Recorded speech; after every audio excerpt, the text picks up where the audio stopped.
My name is Catherine Marie Ellis. I'm 46 years old, and I'm standing in my kitchen holding a positive pregnancy test while my two grown children stare at me like I've just confessed to murder. My daughter Sarah speaks first. Her voice is ice. "You have got to be kidding me, Mom." My son David won't even look at me. He's staring at the floor, shaking his head slowly, like he's trying to wake up from a nightmare. Before I continue, I need you to know this story contains difficult themes around pregnancy, family rejection, and emotional trauma.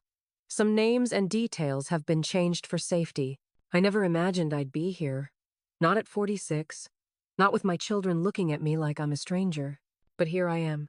And what happens next will shatter everything I thought I knew about my family. If this story resonates with you, I hope you'll consider subscribing. These stories only reach people because of you. Let me take you back. Let me show you how I got here. I married young.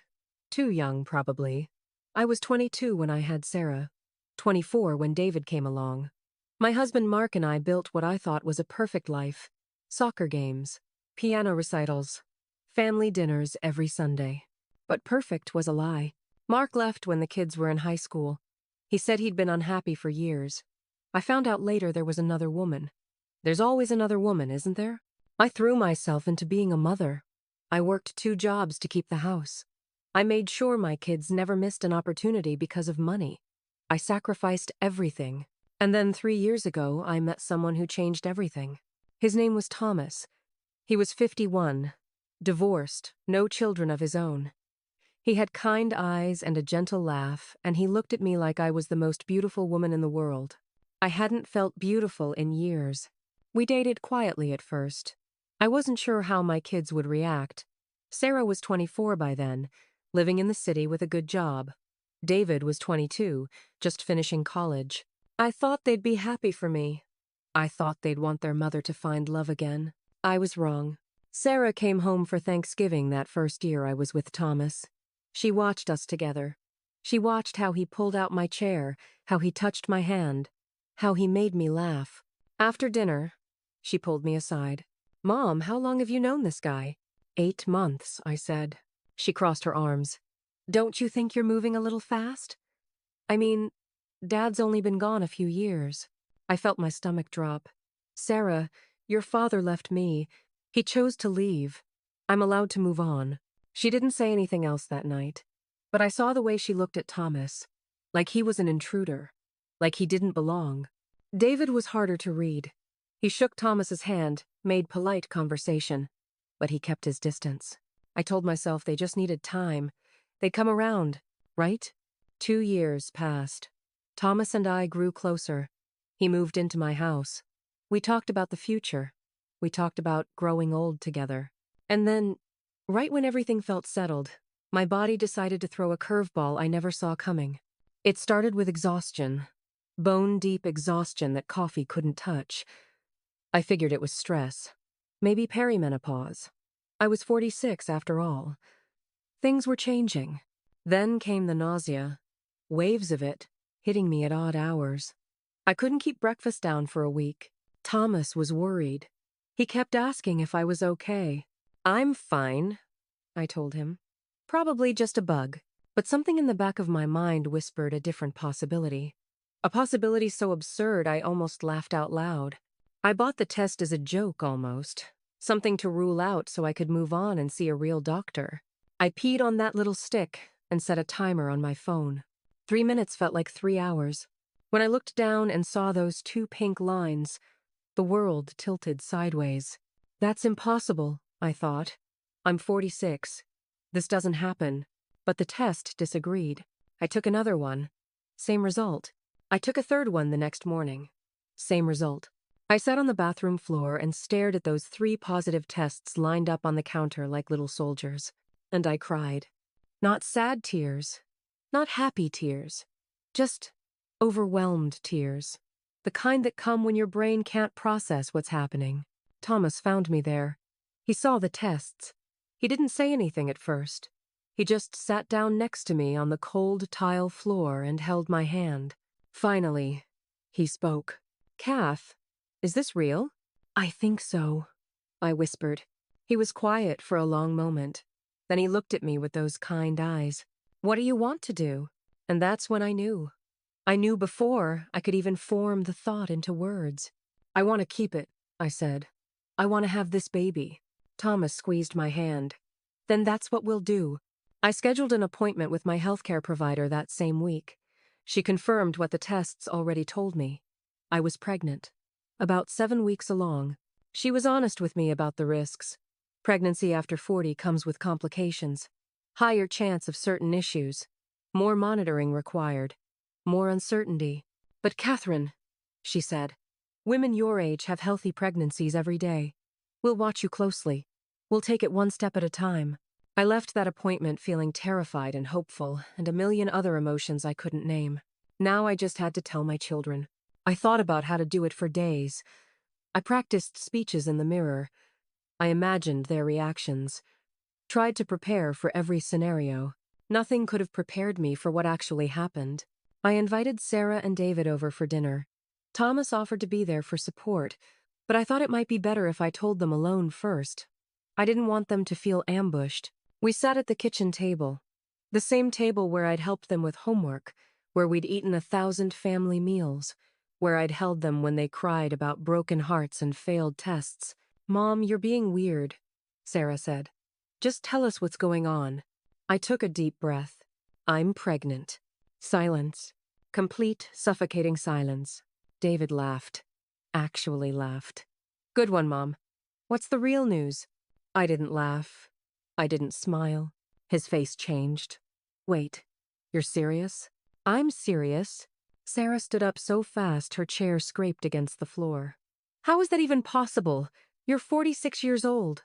"It's rare, but it happens," I said quietly. "I've seen my doctor. Everything looks okay so far." "Okay?" Sarah's voice climbed higher. "Nothing about this is okay. This is insane. This is absolutely insane." "Sarah." "No." She held up her hand. "I need a minute." She walked out of the kitchen. I heard the front door open and close. David stayed seated. He was staring at me like he was seeing me for the first time. "David, please say something." He shook his head slowly. "I don't even know what to say, Mom. I mean, a baby? Now? With him? Thomas is a good man. Thomas is a stranger. We barely know him. You've known him for 2 years. That's nothing. That's nothing compared to—" He stopped himself. "Compared to what?" He looked away. "Compared to Dad." And there it was. The truth hiding beneath all of it. They weren't angry about the baby. Not really. They were angry that I'd moved on. That I'd built a new life. That I was happy with someone who wasn't their father. The baby just made it impossible to ignore. Sarah came back inside an hour later. Her eyes were red. She'd been crying. She sat down across from me. "Mom, I need to ask you something. And I need you to be honest." "Of course. Are you actually going to go through with this? Like, actually have a baby at 46? "Yes," I said. "I am." She closed her eyes. When she opened them, something had changed. Something had hardened. "Then you need to understand something. If you do this, if you have this baby, David and I won't be a part of it." I felt like I'd been slapped. "What?" "We won't. We can't. This is too much. You're replacing our family. You're starting over like we never existed." "Sarah, that's not true. That's not what this is." "It's exactly what this is." Her voice cracked. "You have a choice, Mom. You can be our mother, or you can be a mother to this new baby. But you can't be both." I couldn't breathe. "You're giving me an ultimatum." David finally spoke. His voice was quiet but firm. "We're protecting ourselves. We've already lost Dad. We can't lose you too. But this version of you, the one who's playing house with a stranger and having babies at 46, this isn't our mom. This is someone we don't recognize." I wanted to scream. I wanted to shake them. I wanted to ask them how they could be so cruel, so selfish, so blind. But I also wanted to hold them. Because underneath all that anger, I could see the fear, the pain, the children who felt abandoned when their father left and were terrified of being abandoned again. "Please," I whispered. "Please, don't make me choose." Sarah stood up. We're not making you choose, Mom. We're just telling you what will happen if you do. She walked out. David followed. And I was alone. Just then, Thomas came home. He found me sitting in the dark kitchen, tears streaming down my face. He didn't ask what happened. He just held me. They hate me, I said into his chest. They hate me, and they'll never forgive me. They don't hate you, he said. They're scared. People say terrible things when they're scared. They want me to end the pregnancy. He was quiet for a moment. What do you want? I pulled back and looked at him. I want my children back. I want them to love me again. I want everything to go back to normal. And the baby? I put my hand on my stomach. It was still flat. No sign of the life growing inside me. I want the baby too, I admitted. I want it all, but I can't have it all, can I? Thomas cupped my face in his hands. Listen to me, Catherine. Whatever you decide, I'll support you. But this is your decision. Your body. Your life. Don't let anyone take that choice away from you. But what happens when every choice feels impossible? What happens when being true to yourself means losing the people you love most? The next few weeks were agony. Sarah and David wouldn't return my calls. My texts went unanswered. I drove past Sarah's apartment once, sat in my car outside, and couldn't bring myself to go to the door. Meanwhile, my pregnancy progressed. Morning sickness hit me hard. I was exhausted all the time. My body was doing something it hadn't done in over 2 decades, and it was struggling. My doctor monitored me closely. Extra appointments, extra tests, extra worry. How are you handling the stress? She asked me at one visit. I burst into tears right there on the exam table. She held my hand while I told her everything. About my children, about the ultimatum, about feeling like I was being torn in half. Catherine, she said gently, stress isn't good for you, or the baby. Have you considered talking to someone? A therapist, maybe? I nodded. I knew I needed help. I was drowning. I started seeing a counselor the following week. Her name was Dr. Patricia Reeves, and she specialized in family conflicts and late-in-life pregnancy. Your children are grieving, she told me in our first session. Their family, as they knew it, ended when their father left, and now you're creating a new family. To them, it feels like you're erasing the old one. But I'm not, I said. I still love them. I'll always be their mother. You know that. I know that. But grief doesn't listen to logic. It whispers lies. It tells them they're being replaced, that they don't matter anymore. So what do? You keep reaching out. You keep the door open. But Catherine, and this is important, you cannot light yourself on fire to keep them warm. You cannot sacrifice your own happiness, your own choices, to manage their emotions. That's not healthy for anyone. I carried those words with me every day. I kept texting my children, even when they didn't respond. Simple things. I love you. I'm thinking of you. I'm here whenever you're ready. Months passed. My belly grew. The pregnancy was harder than my first 2 had been. I was tired in a way I didn't know was possible. My joints ached, my back screamed. But every time I felt that baby move, something inside me came alive. Thomas was incredible. He was at every appointment. He held my hair when I got sick. He rubbed my feet and told me I was beautiful when I felt like a swollen, exhausted mess. I can't believe you wanted this, I told him one night. He looked at me, confused. Wanted what? Me. This. A baby at your age. He smiled. I never thought I'd have a family. I thought that ship had sailed. And then I met you, and suddenly everything felt possible. Even the hard parts? Especially the hard parts. They're what make it real. I was 32 weeks pregnant when everything changed. It was a Tuesday afternoon. I was home alone, resting on the couch.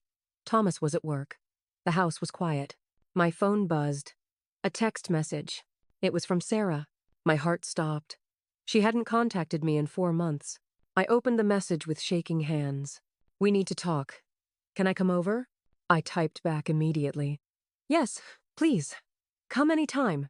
An hour later, there was a knock at my door. I opened it to find Sarah standing on my porch. She looked thinner than I remembered. There were dark circles under her eyes. Hi, Mom, she said quietly. Hi, baby. I stepped aside to let her in. She looked at my belly round and obvious now, and something flickered across her face. Pain? Sadness? I couldn't tell. We sat in the living room. The tension was thick enough to touch. I've been in therapy, she said suddenly. I blinked. You have? Yeah. After everything. I knew I wasn't handling things right. I knew I was being unfair, but I couldn't stop myself. I waited. I didn't want to say the wrong thing. My therapist helped me see some stuff. About Dad. About what happened when he left. She looked down at her hands. I blamed you, you know. I know that doesn't make sense, but I blamed you for the divorce. I told myself if you'd been different, if you'd tried harder, he would have stayed. Sarah, let me finish. Please. I nodded. When you started dating Thomas, when you seemed happy, it felt like proof. Proof that you didn't need Dad. That maybe you never needed him. And if you didn't need him, then maybe you didn't need us either. Her voice broke. And then the baby. A whole new family, a fresh start. And I thought, she's replacing us. She's moving on like we were just a rough draft. Tears spilled down her cheeks. Down mine, too. I was so angry, Mom, and so scared, and I took it all out on you. I moved to sit beside her on the couch. I took her hands in mine. Sarah, listen to me. I could never replace you. Never. You and David are my heart. You're the reason I survived the divorce. You're the reason I kept going when I wanted to give up. But the baby... This baby is a surprise. A beautiful, terrifying surprise. But having another child doesn't mean I love you and David any less. Love isn't pie. It doesn't run out when you share it. She let out a sob. I'm so sorry, Mom. I'm so sorry. I pulled her into my arms and held her like I did when she was little.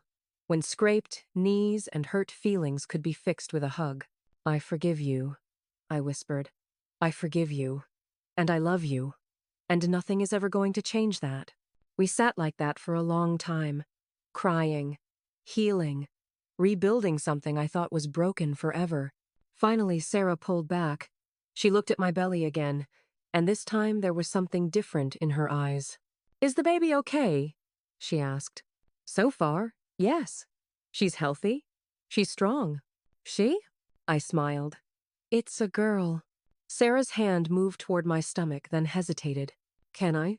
I took her hand and placed it on my belly. Right on cue, the baby kicked. Sarah gasped. Then she laughed. Then she started crying again. Oh my God, she said. That's so weird. That's amazing. That's your sister. The words hung in the air between us. Sarah looked at me, and I saw something shift. Acceptance, maybe, or the beginning of it. What are you going to name her? I don't know yet. I've been waiting to see who she is. Sarah nodded slowly. I want to be there, when she's born, if that's okay. My heart cracked open in the best possible way. It's more than okay. It's everything I wanted. David took longer to come around. He was more stubborn than his sister, more guarded. But Sarah talked to him, told him about our conversation, about what she'd learned in therapy. He showed up at my house a month later. He didn't say much. He just sat across from me at the kitchen table, that same kitchen table, and let out a long breath. I don't know if I'm ready to be an older brother again, he said. That's okay. I don't know if I can forgive myself for how I treated you. You can work on that. We can work on it together. He looked at my belly. Is she really healthy? She really is. And you're okay? Like, actually okay? I thought about it. Really thought about it. I'm scared, I admitted. I'm 46 and about to have a newborn. My body is tired. My life is about to change completely. But yeah, David, I'm okay.